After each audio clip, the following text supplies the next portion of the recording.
Hello दोस्तों, कैसे आप लोग। आशा करता हूँ आप बहुत अच्छे होंगे। आज हम लोग क्लास 10 का अपरिमेय संख्याओं को सिद्ध करने के लिए सीखने वाले हैं। तो आइए यहाँ से क्वेश्चन में क्लास 10th में 2 से 3 नंबर का क्वेश्चन बन ही जाता है। तो आइए हम लोग सीखने वाले हैं, सिद्ध करो कि √3 एक अपरिमेय संख्या है। तो जब अपरिमेय संख्या कहेगा ना सिद्ध करिए, तो हमें इसको परिमेय संख्या मान करके इसको सिद्ध करने की कोशिश किया जाएगा। तो आइए यहाँ पर हम करते हैं, मान लेते हैं कि √3 एक परिमेय संख्या है। परिमेय संख्या है। अब मान लिया, अब √3 एक परिमेय संख्या है, तो इसको हम p/q के रूप में लिखेंगे। क्योंकि हम सबको पता है जो परिमेय संख्या होगा उसको p/q के रूप में लिख सकते हैं। तो यहाँ पे जो p और q है, जहाँ p और q एक सह अभाज्य संख्या है,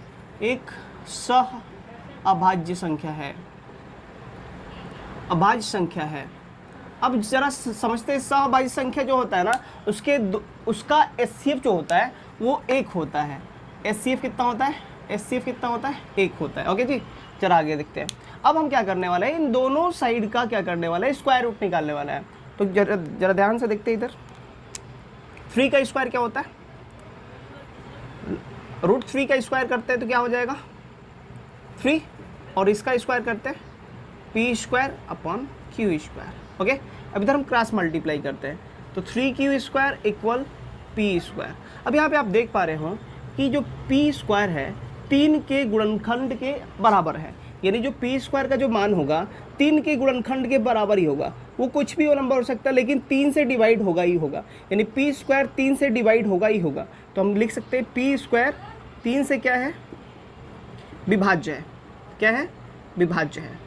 जब p² 3 से विभाज्य होगा तो p भी 3 से विभाज्य होगा। p भी 3 से क्या होगा? विभाज्य होगा। अब हमें पता लग गया कि p कोई ऐसा नंबर होगा जो 3 के मल्टीपल होगा। तो यहाँ पे हम लिख सकते हैं कि p का जो मान होगा वो 3 के मल्टीपल ही होगा। वो कुछ भी हो सकता है दुनिया में। तो हम p बराबर क्या मान लेते हैं? 3m मान लेते हैं। ठीक है, 3m मान लेते हैं। अब क्या करने वाले हैं, बाय द वे मैं इसको इक्वेशन नंबर 1 कर दे रहा हूँ। अब इक्वेशन 1 में p का मान पुट कर देते हैं। ठीक है, तो यहाँ पे क्या है? 3q² इक्वल p की जगह पे क्या लिखेंगे? 3m²। ओके, तो यहाँ पे क्या हो जाएगा? 3q² इक्वल 3 का स्क्वायर कितना होगा? 9m²। q² बराबर क्या हो जाएगा? 3 इधर जाएगा, डिवाइड हो जाएगा, 9m²/3। तो 3 से डिवाइड कर देंगे तो क्या हो जाएगा? q² equal 3m²। तो यहाँ पे आप देख पा रहे होंगे कि q² जो है 3 के मल्टीपल है। यानी 3 कोई ऐसा जो q² है 3 के मल्टीपल ही है। q² 3 से डिवाइड होने वाला है। तो यहाँ पे सेम ऐसे ही लिखने वाले हैं कि जो q² है 3 से विभाज्य है। जब q² 3 से विभाज्य है तो q भी 3 से विभाज्य होगा। ओके, अब आप देख पा रहे होंगे कि यहाँ पे p 3 से विभाज्य है और यहाँ पे q 3 से विभाज्य है। तो यहाँ पे आपने क्या देखा? आपने यहाँ पे ये देखा कि जो p और q है, p और q का एचसीएफ क्या आ रहा है? 3 आ रहा है। लेकिन हमने क्या माना था? क्योंकि यह सहअभाज्य संख्या था तो एचसीएफ 1 आना चाहिए था। यहाँ पे कितना आ गया? 3 आ गया। तो इसलिए हमारा मानना क्या हो गया? गलत हो गया। तो यहाँ पे लिखेंगे, चूंकि p और q का HCF बराबर 3 है। एचसीएफ कितना है? 3 है। इसलिए जो हमारे हमने जो माना था √3 एक परिमेय संख्या, ये क्या हो गया? गलत हो गया। तो लिखेंगे, इसलिए हमारा मानना क्या हो गया? गलत हो गया। हमारा मानना क्या हो गया? गलत हो गया। तो गलत हो गया तो भाई फिर क्या? √3 क्या होगा? एक अपरिमेय संख्या होगा। जब परिमेय संख्या नहीं है तो क्या होगा? अपरिमेय संख्या होगा। √3 एक क्या है? एक अपरिमेय संख्या।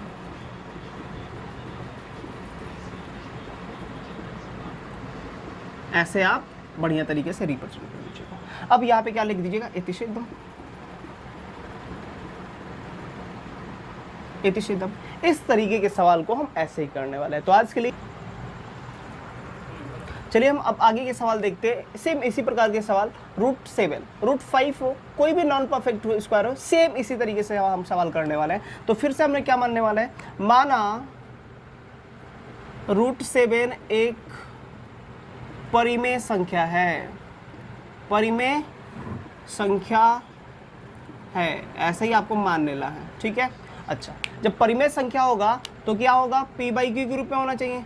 तो √7 इक्वल क्या होना चाहिए, p/q के रूप में। अब यहाँ पे जो p/q है ना, ये क्या है, एक सहअभाज्य संख्या है। तो यहाँ पे लिखना है जहाँ p और q एक सहअभाज्य संख्या है, सहअभाज्य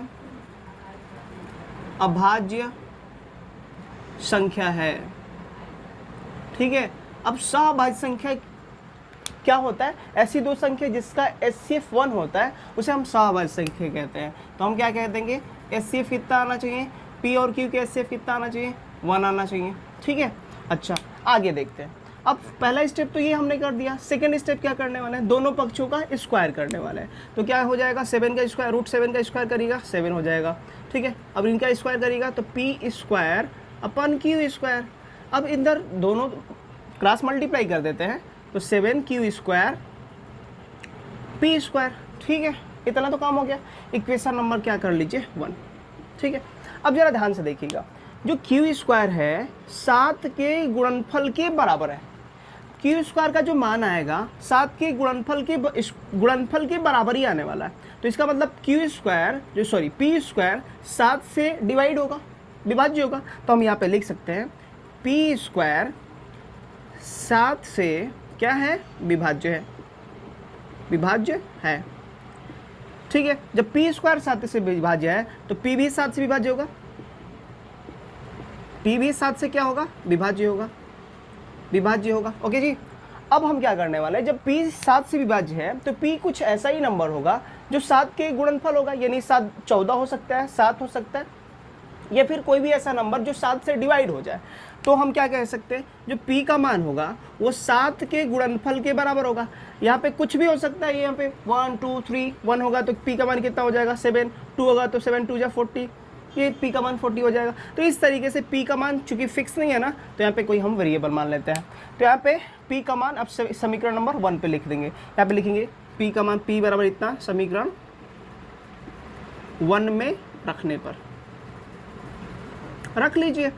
p का मान इसमें रखिए, 7Q² इक्वल p की जगह पे 7m², क्या हो जाएगा, 7Q² इक्वल 7 का स्क्वायर क्या होगा, 49, m², 7 इधर आएगा डिवाइड होगा, Q² बराबर 49/7 m², डिवाइड करिए इसको, Q² बराबर 7m²।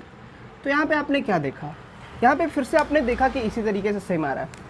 तो Q² 7 का गुणनफल है, इसका मतलब Q² 7 से डिवाइड है। तो यहाँ पे आपने लिखेंगे Q² 7 से क्या है, विभाज्य है, विभाज्य है।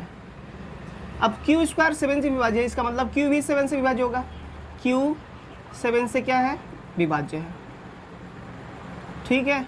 Q भी क्या होगा, 7 से विभाज्य होगा। अब जैसे ही Q 7 से विभाज्य हो रहा है और P भी 7 से विभाज्य हो रहा है, तो आप क्या देख पा रहे हैं, Q और P का जो HCF आ रहा है क्या आ रहा है, 7 आ रहा है। और अब आपने पहले क्या माना था, 1 माना था, क्योंकि यह सहअभाज्य संख्या था। तो आपका मानना क्या हो गया, गलत हो गया। यदि आपका मानना सही होता तो इसका भी HCF एक ही होना चाहिए था, लेकिन यहाँ पे क्या आ रहा है, 7 आ रहा है, तो इसलिए आपका मानना क्या हो गया, गलत हो गया। तो आप यहाँ पे क्या लिखिएगा, P, चूंकि P और Q का HCF बराबर कितना आ रहा है, 7 आ रहा है, इसलिए हमारा मानना क्या हो गया, गलत हो गया। हमारा मानना क्या हो गया, गलत हो गया। तो जब हमारा मानना गलत हो गया कि हमने माना था परिमेय संख्या, जब हमारा मानना गलत ही हो गया तो परिमेय नहीं हुआ, तो फिर क्या हुआ, अपरिमेय हुआ। तो हम कह सकते हैं √7 एक अपरिमेय संख्या है, अपरिमेय संख्या है, ठीक है। और यहाँ पे क्या लिख दीजिएगा, इति सिद्धम, इति सिद्ध। इसी तरीके से आपको कोई भी सवाल बनाना होगा, कोई भी नॉन परफेक्ट स्क्वायर देगा तो ऐसे ही आपको करना होगा। ये पेपर में पूछा हुआ क्वेश्चन है और पूछेगा नेक्स्ट टाइम में भी 2 से 3 नंबर का पूछता है, तो आप देख पा रहे होंगे।